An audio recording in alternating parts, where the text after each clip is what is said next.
Good morning. Today we are headed to the PNW Overland Expo out in Redmond, Oregon. Taking the 4Runner, same one you saw in the Browns Camp video. Still haven't fixed the old back bumper. I've seen some pictures on forums of guys just trimming the bottom section off and just making it more of a high clearance bumper. I've been looking at aftermarket ones, but I haven't really found anything I like that's not $3,000. So I don't know if I really want to spend that much money on one. But anyways, we'll see. Maybe I'll find something cool at Overland Expo. We'll check it out there.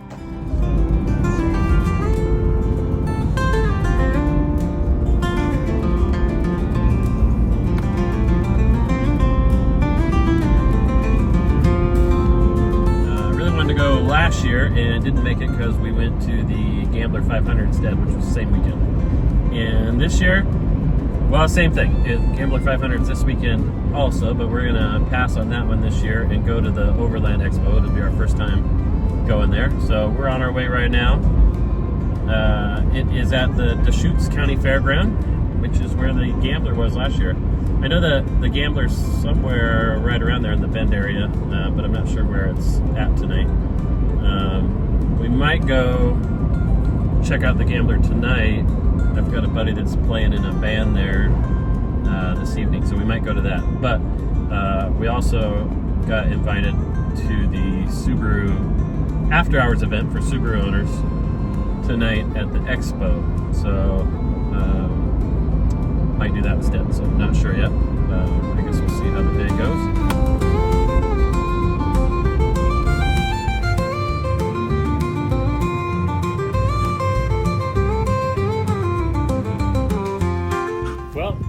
We made it.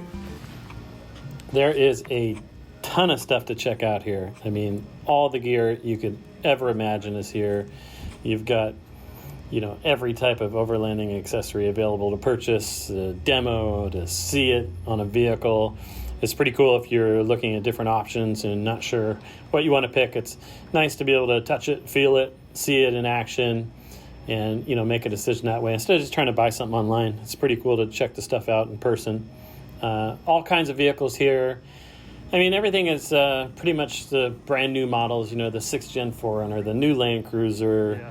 You got the Broncos, of course, Jeeps. So, me having a 5th Gen 4Runner, I was hoping to see a little bit more stuff in regards to that. But, you can't blame the vendors. They obviously want to promote the brand new vehicles. So I was a little surprised at how many of them had the brand new vehicles all outfitted. But there's a lot of cool stuff here to check out, a lot of wild builds and whatnot.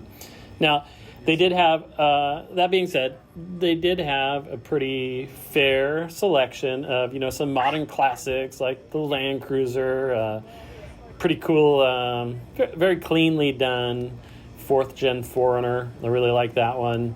And then they had some nostalgic vehicles that were pretty badass. They got this Land Cruiser Troopy that was really cool. Probably my favorite is the International Travelall. That thing was really cool, and I liked how they had it set up with the vintage camping gear in there.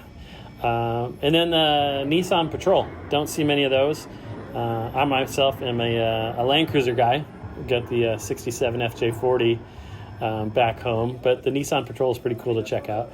And then I found these super cool. Nomad had a wheel display there, and they had some modern take on some vintage classic wheels, which is really cool. They got them on here on this Land Cruiser, and they're just like the OE wheels that came on my 67 Land Cruiser. So I thought that was pretty rad. I enjoyed that. Subaru was a big part of this event this year. I heard they were there last year, but in kind of just a smaller booth setup. But this year they went all out. Had a huge area, had multiple vehicles on display that were all accessorized for overlanding and off-roading, which was cool to see. Rally Tech was there, showing off their Subaru gear and whatnot. I really liked how they had the hidden winch and the recovery points while remaining the factory bumper on there. I thought that was really cool. I like that kind of concealed look. But Subaru went all out. They had a little owner's lounge section where you could sit down, cool off, get some refreshments. They had like a little doggy area with some swag you could take, little collapsible dog bowls, little poop bags that can go on the leash or the collar, a little snack area for them.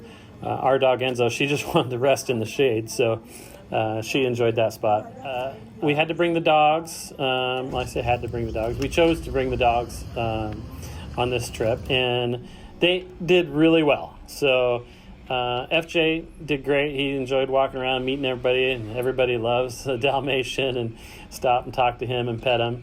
Enzo, she didn't like the heat, so she ended up getting a ride in the backpack a portion of the time. It's cool getting to see Matt and Kara's Jeeps from Ozark Overlanding Adventures, and got to see their new permanent touring vehicle, the Ross Monster they just picked up on their trip out here. So that was pretty cool seeing these vehicles in person. I've been watching them on YouTube for quite a while. So I think Matt was doing some presentations at the show as well. Unfortunately, I didn't get to check those out, but it was neat to see the vehicles. Off to the side, they had a owner's rig section where they had a bunch of cool converted vehicles and overlanding rigs. I'm a sucker for a conversion. I love seeing what people do, repurpose vehicles and see how they customize them. If you know me, then you know that I used to have an old city bus that my wife and I converted into a motorhome.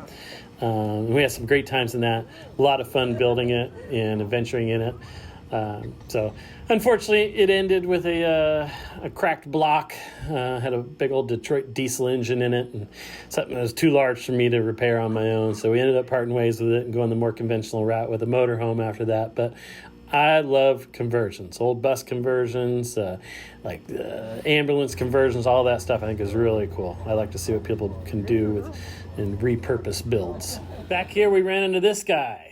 Austin from Sea Globe Overlanding Adventures YouTube channel. He has a very nicely outfitted 5th gen 4Runner. I was jealous of it. Really nice build. But he was a really cool guy. Was just sharing a wealth of knowledge on how to grow our YouTube channel and his experiences. He runs some overlanding adventures out of Alaska mainly. He does some guided tours and stuff like that. But he's also got a second place down here in Oregon, not far from where we live, actually. So it was a great time speaking with him. Learned a lot. Can't thank him enough. So check him out. He's on Sea Globe Overlanding Adventures on YouTube. Check out his shows. Give him some support. Well, guys, that's going to do it for this trip. I would encourage you to check out the Overland Expo next year. If you're into this kind of thing, I think you'd really enjoy it. A lot of cool stuff to see here. Until next time, happy motoring.